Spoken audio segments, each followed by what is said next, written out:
Captain America: Brave New World. Ticket pre-sale numbers are awful, genuinely awful. So, in terms of the numbers that they've kind of dropped, this got released by a box office analyst over on Twitter, and they've got the actual tweet here. But basically, it's looking like it is the pre-sales of the tickets, right? Which kind of indicates whether people are excited, especially in Marvel film. Marvel films live or die on their opening weekend. So there needs to be hype. There needs to be that fear of missing out, FOMO. That is how Marvel films have done as well as they have. Because 9 times out of 10, the average drop off for the second week is 60%. That's a 60% drop off on average. So, they have to make good money in their opening weekend, or generally speaking, they die. And this is looking like an actual disaster. So, as the title shows, the numbers show it could be an Eternals or even the Marvels level box office flop. It's showing that it is on par with basically the Eternals, which was a huge disaster. I mean, they shit canned that. There was going to be a sequel and everything, and they were just like, nope, no, it's done. So real bad, actually, real bad. And there's a few things which I think are important to note there, is that this is a Captain America movie. So it has the title of Captain America.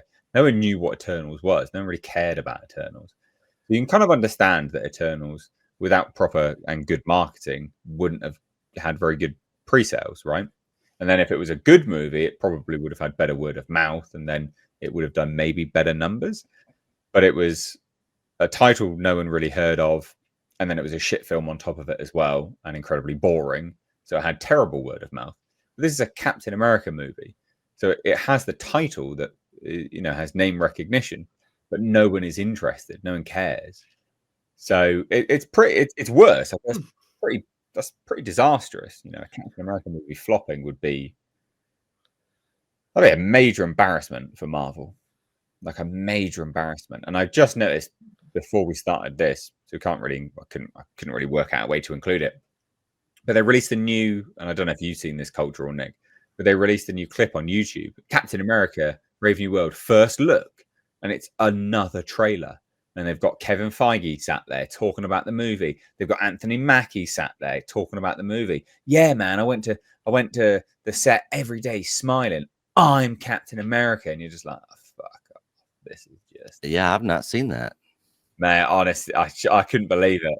They're really, really hammering out the market.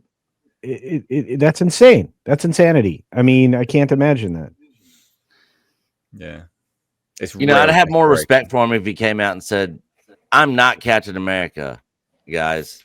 Steve Rogers is Captain America. I'm just taking up his mantle as Falcon of America or something. If he came out and said that in a presser, man, people would probably have way more respect for him. Well, I think another thing to look at is, so the Eternals, it grossed 164.9 million domestically, went on to do 237.2 million internationally, for a total of $402 million. That's only about $50 million more than what this Captain America movie cost to make, because this movie is rumored somewhere in the region of $350 million to $375 million to have made. So it needs it's not an exaggeration. It needs about $1 billion to start making money. Which is fucking mental. No way it hits that. No way. It's just absolutely mental. So there's the story, guys. That's it. It's real bad. What do you guys think? I wonder if they're sitting there. I wonder if Iger and Feige and all them are like, guys, we're going to lose so much money on this. Or if they just got their heads in the sand, like, hey, we can do it. Let's get the market. Let's push it. Like, Marvel's back. Captain America's back. That was another thing in that new video that released today, right? Captain America: Brave New World first look. They literally said, Anthony Mackie literally said, and this is where that they're fucking desperate. Excuse the language, guys. Anthony Mackie literally said, yeah, it feels like old school Marvel.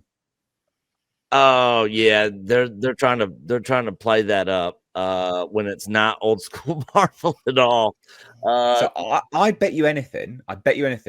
That will be what the critics say on the first reaction / first reviews. When the critics start releasing their reviews, it'll be, yeah, it feels like old school Marvel. Yeah, it's a return to old Marvel. I bet you anything. I bet you I'll be right. I bet you I'll be right. 1,000% you'll be right. 1,000% you'll be right. And you'll see it.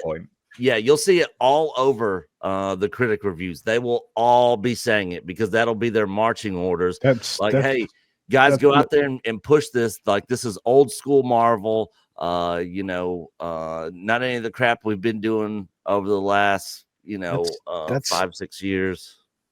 It's guaranteed that'll be in their press pack, right? It's going to be in their talking points. They're going to know. So it's going to be those types of statements. Remember, we just had the talking points that went out for the latest awards show, where they all said the return to glamour, Hollywood's return to glamour. It was like glamour fest, like everything that they said about the awards. What the hell was it called? That one blonde comedian just hosted it. Oh, what the hell? I don't know. The worthless awards show. I mean, both are all worthless, but no, I mean, everything that came out the next day in print was a return to a glamorous Hollywood. Zendaya's dress is it returns glamorous Hollywood, or a nod to glamorous Hollywood, or the glamour's back in Hollywood. I was like, good Christ, did they buy this word glamour? Give me strength here. All right. It is like a memo goes out. It happens in politics. So this is literally, it's not just like the party line. This is the actual line, like the actual set of 2 or 3 or 4 words, the actual sentence we need you to repeat again and again and again, exactly verbatim. And everyone sees it a mile away, right? No one's really fooled. Well, maybe some are, but most people aren't fooled by that stuff. I don't think people, again, it goes back to our previous conversation about media. I don't think they are now. I think they were before. People were before, right? And maybe some people still are, but like it's so obvious now. Again, people sat on YouTube can explain it and reveal it and just list off, just show them back to back. Yeah, clearly you can see a pattern going on here, and so again, that trust breaks. So yeah. I don't think many people believe it, but some people probably still do. But it's mental, absolutely mental. But yeah, if this makes 400 million, which I don't know, I don't think this is even going to do 400 million. I think it's going to really struggle. But 375 or 350 million dollars, Bo, come on, you've always got some facts about things which cost equivalent value of films. I mean, that's mental, isn't it? Like I always say these budgets, and you're like, what? Yeah. What do you think to $350 million for a film that it takes about 2 hours? Yeah, I mean, it's absolutely absurd. It is like, what did they make? Like the little railroad thing that the camera's going. Did they make that out of gold? Like, how do you spend that kind of money? It's sort of madness. I said it last week. I think it was last week. But yeah, I'd love to see not just Hollywood, but most filmmaking industries around the world return to much, much lower budgets, pump out more films at lower budgets, and some of them will be gems.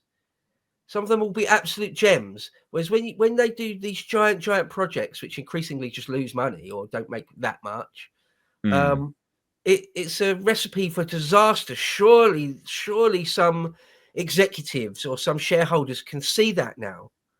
The way, and the real problem is the writing, isn't it? I mean, whilst you guys were talking, I was thinking about Brave New World. Pardon me. The Aldous Huxley novel, a very, very important novel, and it's about the human condition. It's about human relationships. It's about the nature of the family and the noble savage and humanity getting away from what it means to be human. All that sort of thing, right? It's stories like that. I think of, I don't know, something like Shawshank Redemption, right?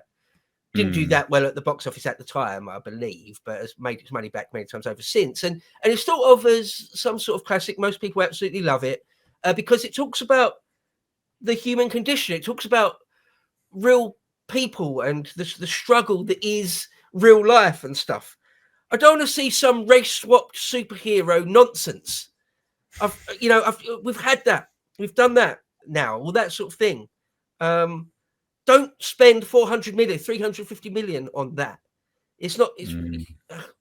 Yeah, I just hope that it's sort of peaked. All this sort of thing has peaked, and they'll stop doing it. I suspect they won't. I suspect they'll run themselves into the ground financially. Sorry, Culture.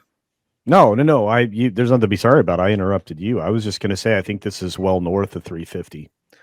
Now I think it's well north of 375, which is another popular throw around in Hollywood. This thing is closer to 425, and by the time we add marketing to it, I would like to see a couple of 100 million pumped into a movie of Brave New World. Aldous Huxley's Brave New World. Make that. Do that. I'd go and watch that, probably. Anyway. It's just insane, isn't it? It's absolutely insane. And you're right as well. Like, you used to get like 10, 20 movies from each. Well, it was like 10 or 15, wasn't it? Between 10 to 15 movies from each movie studios per year. Yeah, sure. Some were shit. Yeah. Sure. Some were absolutely terrible. But hidden amongst them were amazing films. Really, really good films. And the ability to take risks is predicated on budgets being smaller. Right? If these budgets are as huge as this, you can't take risks. But the movie studio, what they think is safe is not safe. It's absolute. I mean, it's borderline self-harm, right? Like, this movie's not going to do well. They are financially self-harming. But if you've got smaller budgets, you can take risks, right? And those risks are, that's what people want to watch. They want to watch films that are different. They want to watch films that pique people's interest. I mean, Nosferatu released, right? A film that I don't think anyone, it wasn't exactly like Hollywood thought that film was going to do well. And you can always tell whether they thought that it was going to do well by how many production houses are attached to it, right? Because that means that they really struggle to get financing. And so what happens on the intro credits, it shows up Universal and like one other. You're like, oh, okay, those are the financiers. Those two companies are the financiers. This had loads of studios working on it, production houses, production companies, people financing the movie. Not actually the production houses, but it's the people financing it. It's their film. They got their money involved. There were loads of them, and they really struggled to get the money for that film. And it's just absolutely, it's blown up. Great money. Biggest financial success of the director's career. And that seems to be like a pretty big given. It's Nosferatu. Like, of course it's going to do pretty well. It comes at a time when you're not getting anything like that. Like, at all. Counter-programming. It released on Christmas Day in the States. Released New Year's Day here. Good film, right? Like, that's quite smart. But then, we just get this drivel all the time. People want different things, not this crap. And the other thing that would be great if they just made more films with lower budgets is that you get to give completely different people, a shot at making a film with some kind of budget. You'll get, people that maybe younger people or people that would never ever get anywhere near a big Hollywood production the way it's run now. They actually get given a shot. And as you say, some of it will be crap. I'm sure. But it's not about that. It's about trying to find something, a needle in a haystack, which will go down for decades and decades, or even 100 years or more. People still looking back at stuff that was made in the 1920s. Or the 30s or whatever that are sort of all-time classics, sort of eternal. Again, things that speak about the human condition or something or other. Not to bring it a little bit more kind of modernish, anyway, a bit more modern and a bit less human condition, sort of style. But a movie which has gone down in history as one of what will have been one of the all-time greats in its genre.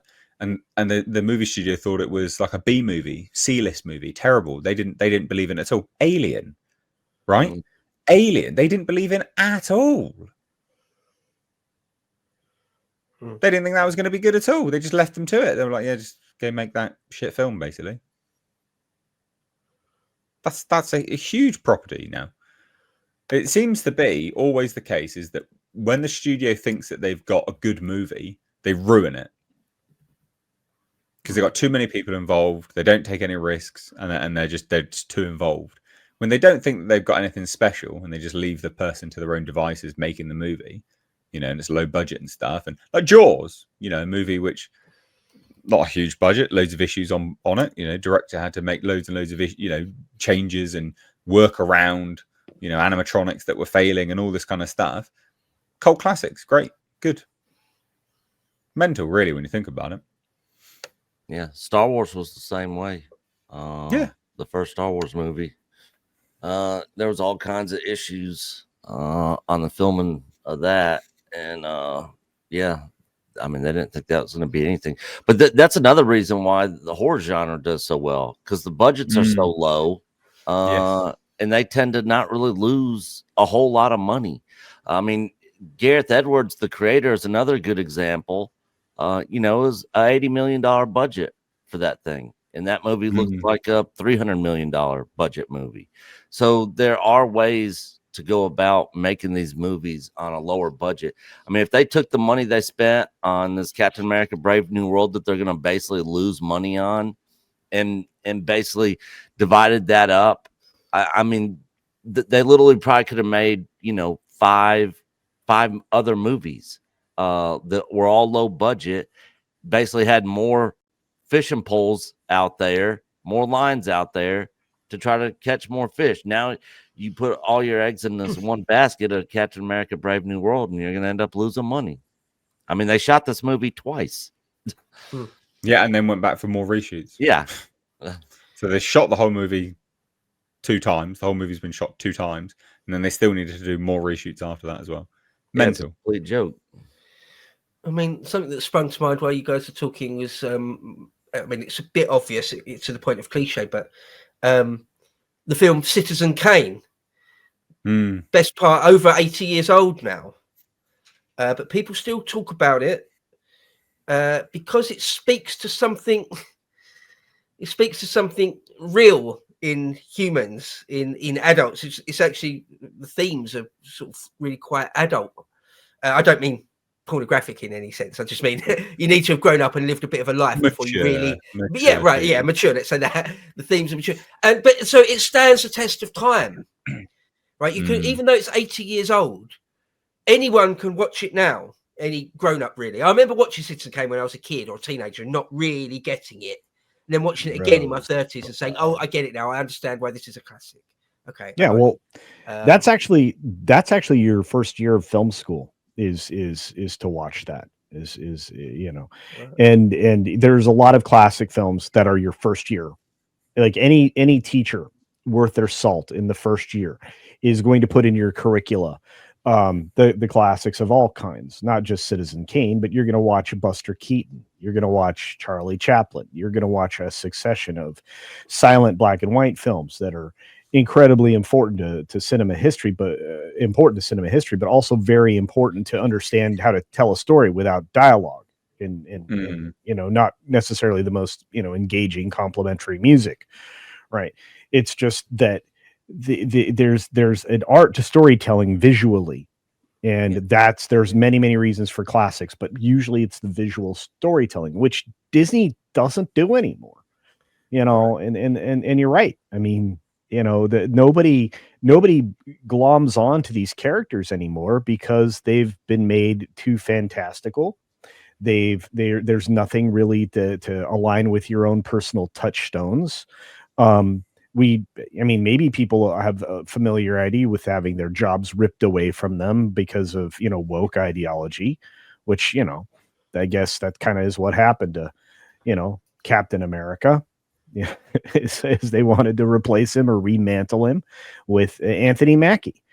So the Falcon with Cap's shield is not exactly the most, authentic character now, and they have to jump through a whole bunch of hoops. And I think Nick probably understands this more than most because of the same similarities that it bears with Star Wars.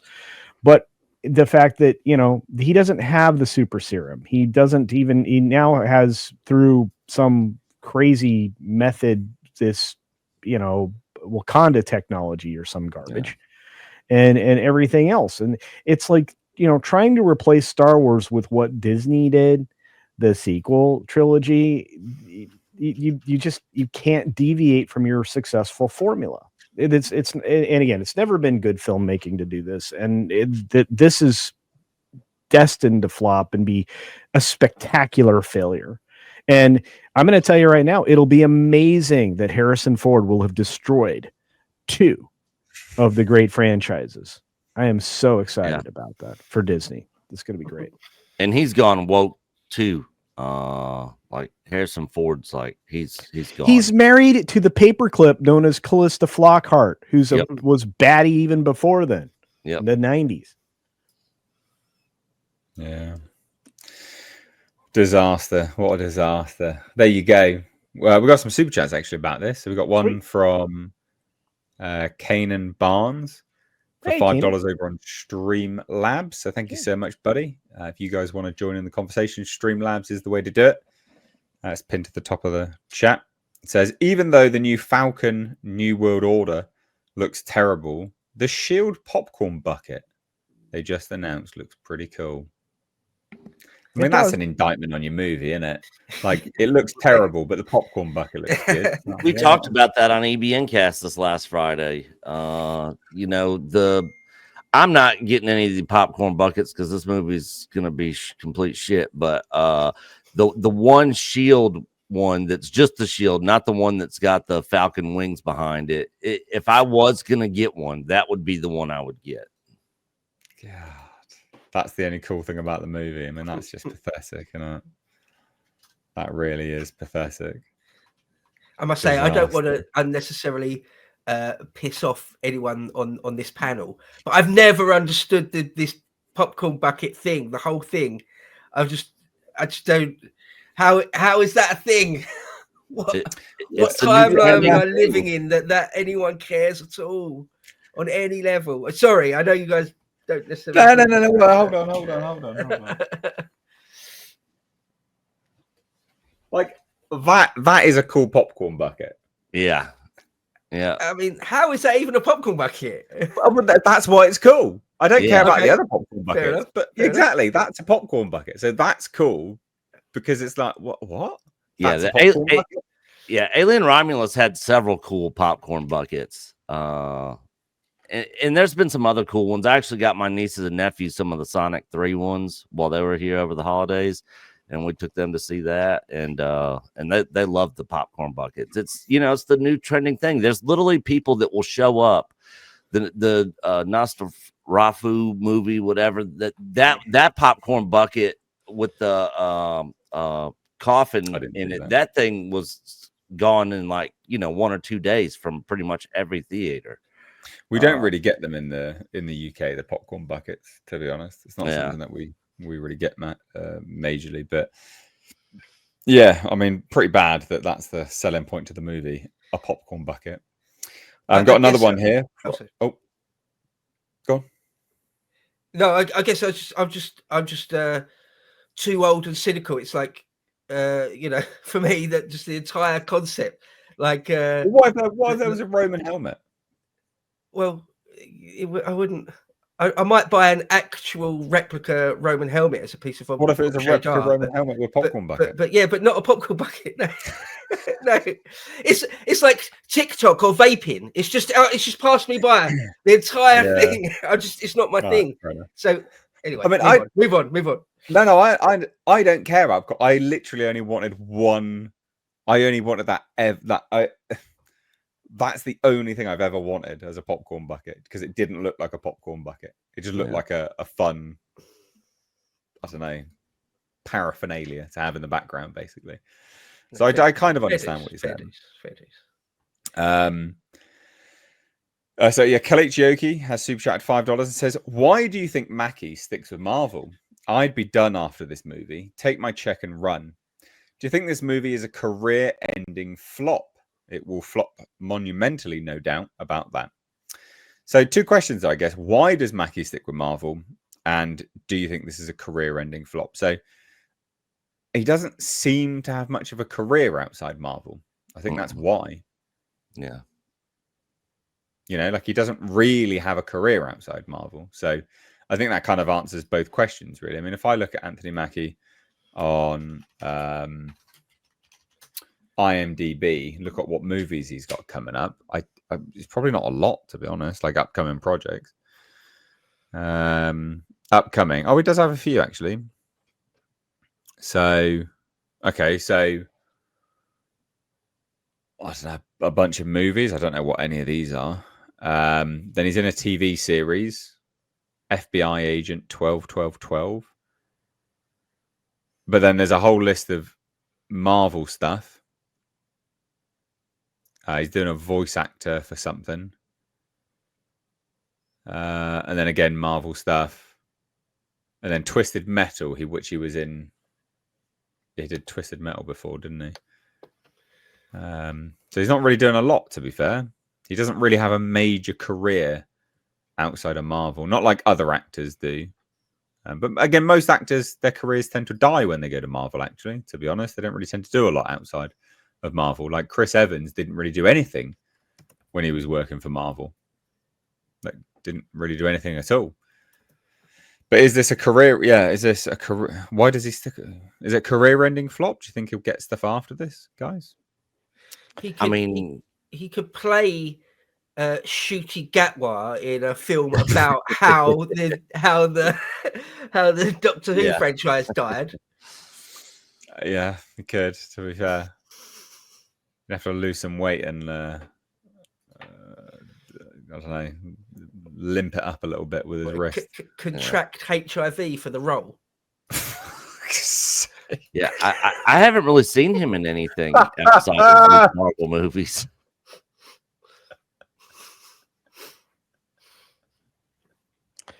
I don't think his character is sufficient enough to merit the movie he's gotten here. I don't think that anybody was, missing out on Falcon trying to pretend to be Captain. And I think that was borne out and showed to be true in the television garbage that very few people watched on Disney minus. So it kind of gave you a kind of a bad taste in your mouth with that, on top of the fact that it just isn't compelling.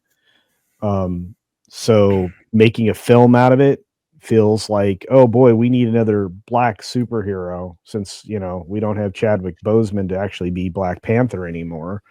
So we're going to double down on this mantle strategy and try to virtue signal this into reality. And it's going to miserably fail and very unfairly ruin his career. I think he'll be permanently gone? He could be. That's the shame, right? Because it's not because he's a bad actor. It's because he's being saddled with a character that, this isn't the way you deal with this character. And it's fine. I just think it's going. I like Anthony Mackie as an actor. I do too. I wish they would have made a Falcon, a Captain and Falcon would have made sense. You have to get. Evans is coming back to play whatever role. It's just you can't saddle somebody with these characters unless they're legitimately killed off, and you fully recast. You're not going to get a win here. None of these characters are ever set up to be like James Bond, which is replaceable every 4 films. And they never got into that practice. And now you're going to have Tony Stark as Dr. Doom. So stupid. Okay, because RDJ, when are they going to make that switch? I mean, you have all of this garbage that they're going to put into the future, and they're going to pay even more. If you think this movie's tremendously over budget, the Oh, two yeah, films with Doom in it are going to destroy all budgets ever done before. Well, they'll be filming it in the UK, so they get 25.5% of that back. Well, annoyingly, yeah. Instead of protecting your borders, you guys are paying your taxes to fund failing Disney films. Good job. Well, that's only a pittance, to be fair, mate. The majority of it, all the billions, goes to housing illegal immigrants. But never mind. We will move on from this now.